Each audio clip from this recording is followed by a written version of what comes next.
From Wish TV and the All Indiana Podcast Network, this is the News 8 Daily 8 Podcast with Wish TV's Kylie Conway. A Wish TV News 8 update. Hi, this is Kylie Conway, and this is your News 8 Daily 8 for Wednesday, March 30th. We are undergoing a big transition today. Some strong winds out of the south will make our temperatures soar into the mid-70s, possibly low 80s in some parts of the state. There'll be a few showers possible to start the day before a dry period with partial clearing slides in. Tonight, as we get closer to sunset, we'll be watching a line of showers and possible storms that could bring strong to severe weather our way. So certainly download that Wish TV weather app and stay close to all of those alerts. You can pinpoint them to where you live, get the alerts you want, turn the alerts off that you don't want, and fine-tune it to what you need. Police arrested a man they say led officers on an off-road chase in a stolen truck through the southwest side. IMPD says an officer tried to pull the man over after running his plate late last night. Instead of pulling over, the man took police on an off-road chase through the woods along 465 near Thompson Road. Police say the man tried to ram some of their squad cars at one point. It all ended after a brief standoff, and there's more.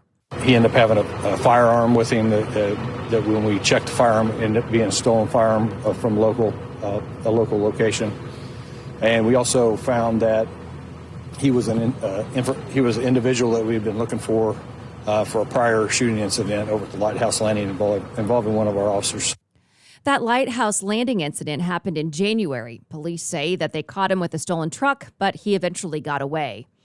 Another chase and arrest happened a few hours before that. Police say somebody shot a person, then led officers on a chase through Hendricks County. Police say somebody was shot at Lakeshore Reserve Apartments around 7:45 last night. That's near 86th Street and Township Line Road. Police got a tip about the suspect's vehicle, found it, tried to pull the driver over. A chase started and then ended in a crash near Northfield Drive at 56th Street in Brownsburg. Police arrested the suspect, who's now being treated for injuries at the hospital. Also, at last check, the shooting victim was stable at the hospital. To ITMate now, and the sentencing of a central figure in the 2020 downtown riots. The man once celebrated for walking arm in arm with an IMPD officer is now admitting to attempting to kill an officer during protests in Portland, Oregon. ITMate's Demi Johnson spoke with a prosecutor in Oregon about the very different on-camera moments there and here.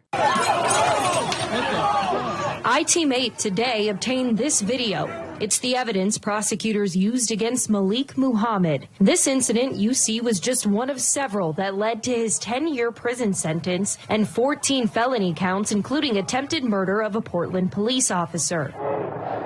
Just a few months before that, Muhammad was the leader of a pivotal moment in the 2020 summer riots here in Indianapolis, captured live on Wish TV. It shows a standoff between Muhammad, a large group of protesters, and police outside Governor Eric Holcomb's residence. The intense situation came to an end when Muhammad hugged an IMPD officer. The two then linked arms and marched down Meridian Street, followed by protesters. A few days later, Muhammad and Governor Holcomb met at the gate of the governor's residence and talked and took a photo together. In Portland, Muhammad admitted to throwing Molotov cocktails at officers. Senior Deputy District Attorney in Multnomah County, Nathan Vasquez, says Muhammad was involved in 4 incidents that spanned over 2 months. In at least 3 of those, he threw Molotov cocktails and twice people were injured. The link, Vasquez says, came from one of the Molotov cocktails that did not explode. That led to DNA that was recovered, and then some additional evidence that they evaluated. And from that, they put the case together through a lot of hard work in looking at, from building off the DNA evidence, all the different materials they could find that would link Mr. Muhammad to the events that took place during those 2 months. Vasquez calls the case surrounding Muhammad a sad chapter that has finally come to a close. And one piece of this case was that the Oregon Historical Society was also a victim in this case. And they really said it best, which is that we cannot have discussion and we can't have progress when there's this type of violence. And more than anything, I think this city is looking for progress without the violence that we saw in 2020. In Indianapolis, I'm Demi Johnson for Wish TV, wishtv.com, and follow us on Facebook. Also from ITMate, hate crime claims end in a first for Indiana's courts. All charges are dropped from the case that started with a conflict at Lake Monroe. In July 2020, Vox Booker claimed a group threatened to lynch him. Others claimed Booker was the aggressor. Booker, Jerry Cox, and Sean Purdy were all charged. Now, all charges are dropped through the restorative justice process. A former judge involved with the case explains. People start to get mad. The reasoning starts to go down. So that's the source of a lot of conflict. After it's all been had a chance to cool down and people had a chance to think about it, reasoning starts to go back up. And that's when restorative justice can kick in, because then people can start thinking with their minds instead of with their emotions. Lance Hamner says this is the first time a criminal case has been resolved this way in Indiana. State leaders are revealing new details about a mystery development project in Boone County. It could be a new and giant tech park. It's according to our partners at the Indianapolis Business Journal. The Indiana Economic Development Corporation tells the IBJ that it's exploring land purchase options along a stretch of I-65. The agency says it may be up to a 7,000 square foot innovation development for high-tech companies. The agency hasn't committed any details about size or investment yet. As we've reported, Boone County commissioners recently held a town hall meeting to address rumors and speculation. Commissioners say that they've been approached by the state, but also have not confirmed any other details. Germany is bracing for an energy crisis. The government is triggering an early warning for natural gas, telling families to cut back use in case Russia cuts off supplies over conflicts from the war in Ukraine. In Ukraine, there are new satellite images that show entire city blocks in Mariupol in ruins. The damage appears to be aftermath from the many explosions that NASA technology has detected over the last several days in the port city. The House panel investigating the Capitol insurrection is zeroing in on an almost 8-hour gap in former President Trump's phone call log. The gap extends from late morning to early evening on January 6th. Officials say Trump may have made some calls to lawmakers from his personal cell phone that day, so they may not have been included in the White House phone records. The House panel has made broad requests for separate cell phone records and has talked to more than 800 witnesses, including many aides who spent the day with Trump. The FBI claims hackers tried to breach email accounts of election officials in 9 states last year. The agency calls the discovery a coordinated effort to target people in charge of elections. Investigators say the hackers used fake invoices designed to steal email passwords. In one case, agents say the hackers used the account of a government official to send out an email, but that the effort did not succeed. The FBI is now warning there could be more attempts as midterm elections get closer.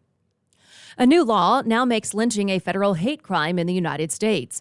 President Joe Biden signed the Emmett Till Anti-Lynching Act of 2022 into law yesterday. Just last month, Wish TV took a look at the life of Till in our 5-part inside story. A group of white men lynched Till in 1955 in Mississippi when he was just 14 years old. His murder sparked national outrage and was a catalyst for the emerging civil rights movement.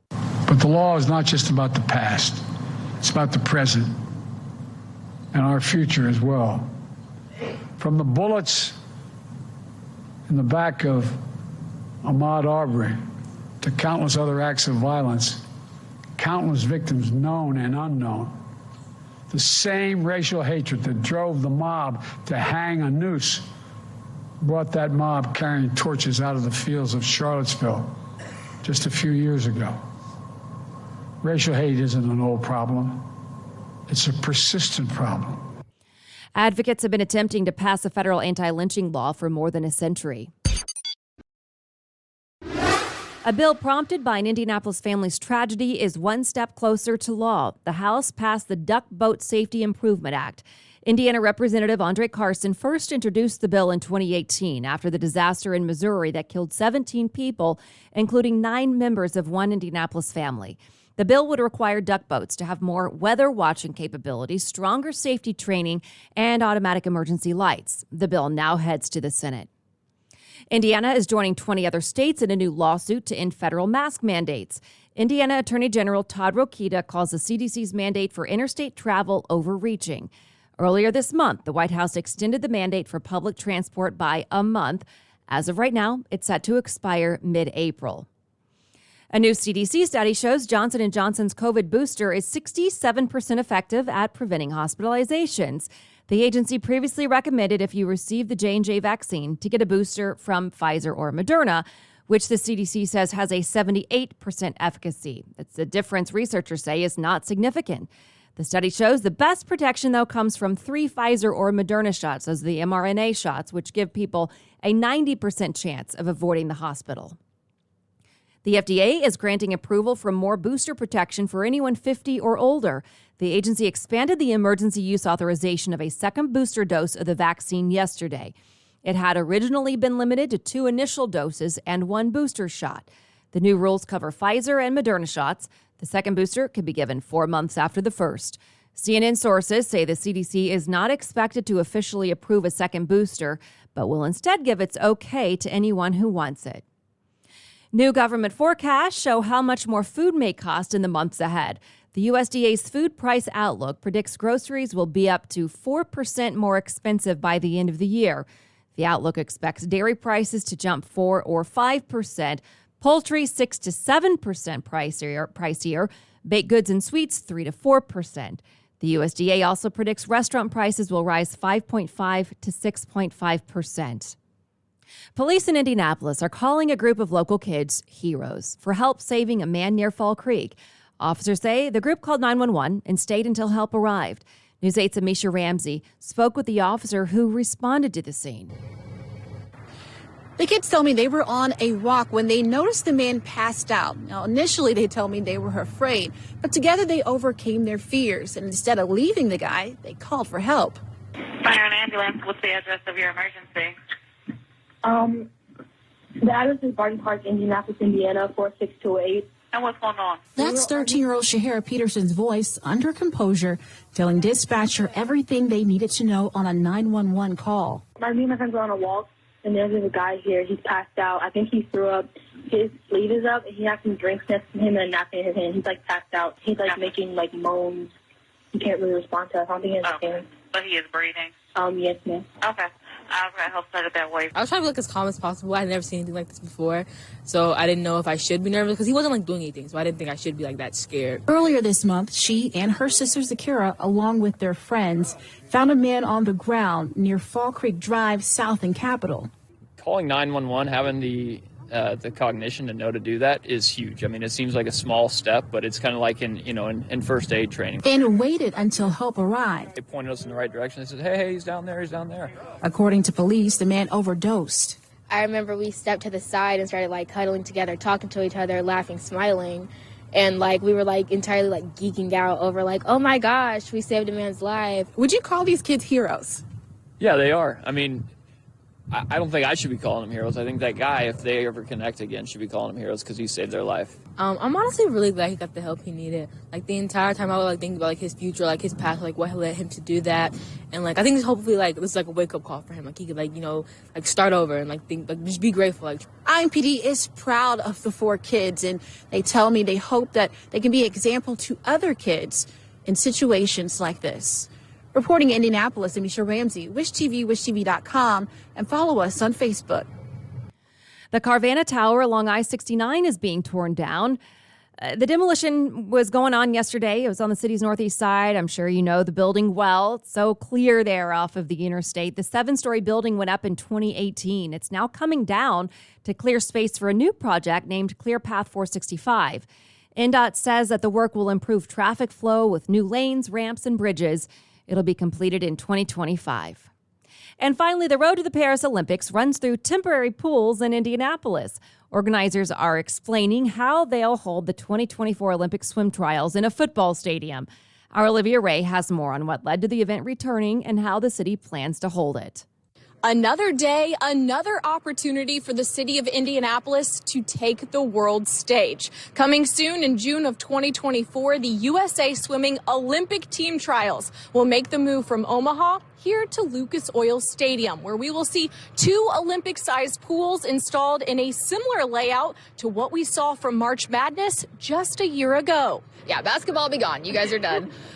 We've been a swimming state for a long time now. I think that in 2016 I was kind of able to maybe shine more of a light on swimming than had been in the past. But yeah, it's gonna be crazy. In Indiana, that's just what we do. We've been doing it for more than 40 years, and we've just proven year after year that we can put on a great event. You want to have a great event?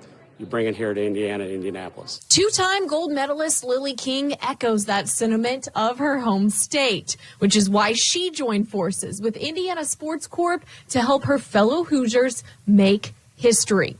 For the first time ever, the 9-day Olympic trial meet will take place on a football field and in front of a larger crowd than ever before. Well, I think Omaha did a great job, but USA Swimming was looking for something even bigger. And certainly with Lucas Oil Stadium, we can hold a much bigger crowd and take the sport to the next level. You always want to swim at home. And even though Evansville is home, Indy is my swimming home. So just being able to be here and swim in this stadium, it's going to be just absolutely unbelievable. And I'm so excited to swim in front of a home crowd. I know that energy is I'm really going to be able to feed off of it. And I'm really excited. Come the summer of 2024, King will be competing for a spot on her third Olympic team. And she couldn't think of a better place to punch a ticket to the Paris Olympic Games than in the house that Peyton built. Olivia Ray, Wish TV, wishtv.com, and follow us on Facebook.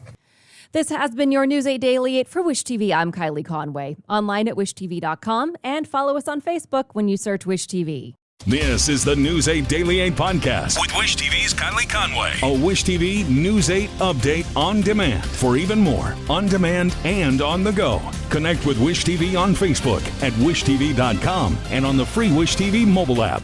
Thank you for listening. And be sure to like, subscribe, and follow this podcast for updates every weekday morning on the All Indiana Podcast Network and wherever you get your podcast.